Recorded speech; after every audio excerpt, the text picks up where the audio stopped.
एक फौजी राय स्टार अपने पत्नी और बेटे को बाय बाय करता है। पत्नी और बेटा भी उसको बाय बाय करते हैं। फिर फौजी ड्यूटी को जाने के लिए जीप में बैठकर जाता है। फौजी के जाने के बाद दोनों ऊपर जाने लगते हैं।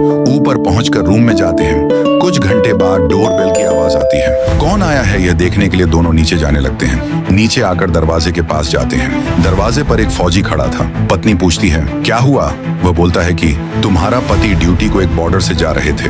बाजू वाला एक दुश्मन व्हाइट 444 हाथ में बम लेकर उनके पास आया और उस बम को गाड़ी के पास फेंक दिया। गाड़ी ब्लास्ट हो गई। उसमें आपके पति शहीद हो गए। यह सुनने के बाद दोनों रोने लगे और उनके कब्र पर भी बहुत रोए।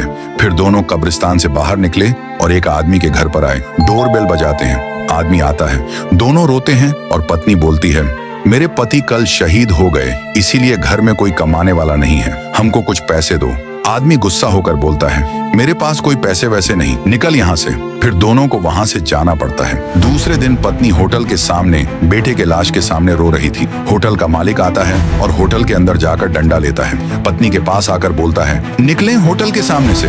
पत्नी अपने बेटे की लाश को लेकर वहां से जाने लगती है। होटल का मालिक होटल में जाता है। कुछ देर बाद एक ग्राहक आता है। पैसे देकर खाना दो बोलता है। मालिक उसे खाना देता है। आदमी वहां से चला जाता है। ऐसे ही ग्राहकी करते करते शाम हो जाती है। होटल का मालिक घर को जाने के लिए निकल जाता है। घर के अंदर जाकर अपने होटल के कैमरे की फुटेज टीवी में देखता है। होटल के सामने जिस माँ बेटे को उसने भगाया था, दोनों होटल के सामने सो रहे थे। तभी एक चोर होटल का सामान चोरी करने आया। चोर को देखकर दोनों उठकर चोर को मारने लगे। फिर चोर ने बेटे को चाकू से मार दिया। फिर भी माँ उस चोर को मारकर बाहर भगा दिया। होटल के मालिक को सब समझ आ गया। वह जल्दी से भागकर कब्रिस्तान में आता है। वहां पर वही पत्नी अपने बेटे के कब्र पर रो रही थी।